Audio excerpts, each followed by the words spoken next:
Yani Gölkent'le taraftar grubuyla Ferhat Kıyağan arasında olan sıkıntı ne başkanım? Şimdi Gölkentlerle öyle toparlayıcı bir şey Tamam, söyleyeceğim. olur. Ben bu konuyu çok konuşmak Olur istemiyorum. başkanım. Her şeyden önce herkes haddini bilecek. Herkes haddini bilecek. Ferhat Kıyak bu şehrin kulübünün başkanı. Yol arkadaşlarıyla, yönetimiyle beraber çoluk çocuğunun rızkını getirip yeri geldiği zaman dilencilik yapan, yeri gelip aç kalan bir yönetim var ve bir kulüp başkanı var. O arkadaşın yanındaki beraber yol yürüdüğü Gölkentli kardeşlerimizden nasıl saygı bekliyorsa ben bu kulübün, ben bu taraftar grubun başkanıyım, bana saygıda kusur etmeyin diyorsa kendi kardeşlerine, bu kulübün başkanına da edepsizlik yapmayacak, saygıda kusur etmeyecek. Etmeyecek bir kere. Bakın toparlıyorum. Nevzat'la şeyimiz nasıl başladı?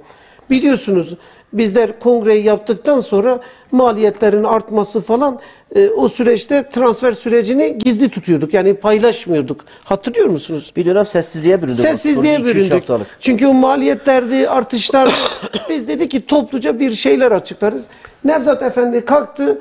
Bu kulübün, şehrin efendim sabırsız, biz sabrımızı zorlamayın. Efendim neyi bekliyorsunuz? Ya kardeşim bir kere sen kimsin ya? Sen kimsin, sen kimsin bir kere? Senin etin ne, butun ne? Ve o süreçte kaç defa beni aradı, kulübe geldi. Bir tane yanında nedir o adını bile zikretmek istemediğim edepsiz, ahlaksız bir tane vatan haini diyeceğim bir tane PKK'lı yanında. Açık net söyleyeyim ya. Boş ver, bak başkanım. vallahi açık net söyleyeyim yani. Şimdi Almış gelmiş yanına oraya bana diyor ki efendim Alagöz'den ne aldın? Efendim bu takımın sahibi benim, sen bana hesap vereceksin. Ya sen kimsin ki ben sana hesap vereceğim ya? Ve ondan sonraki süreçte ya birilerinin 2 lirasını 3 lirasını alarak birilerinin adamı olmak bu ahlaki değil. Sen gerçek bir Vanspor taraftarıysan, sen bir Vanspor sevdalıysan, Vanspor'un iyi gününde de kötü gününde de yanında duracaksın. Taraftar başkanlığı dediğim budur. Hani diyoruz ya yağmurda, çamurda. Ya arkadaşım senin bayram harçlığını veren benim.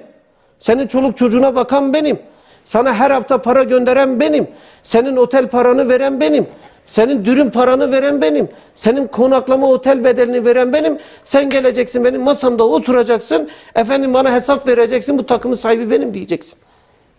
Ve ondan sonra gideceksin yanında ona inanan 3-5 tane ya bana sosyal medyadan 3-5 tane ya bakıyorum çocuk 12-13 yaşında. 12-13 yaşında bana istifa başkan. Ya ben o çocuk garibim istifanın ne olduğunu bilmiyor. Ve ben buna müsaade etmem. Sabrımı zorlamasın, stada sokmam. Bakın burada açık net söylüyorum. Şimdi Vanspor'a zarar verecek kim varsa benim babamın oğlu dahi olsa müsaade etmem. Bizler çoluk çocuğumuzun rızkını getireceğiz. Bu şehire vereceğiz, emek vereceğiz. Çoluk çocuğumuzdan olacağız. Ve birileri gelecek, rant sağlayacak, artistlik yapacak. Vanspor benim diyecek. Kimse kusura bakmasın.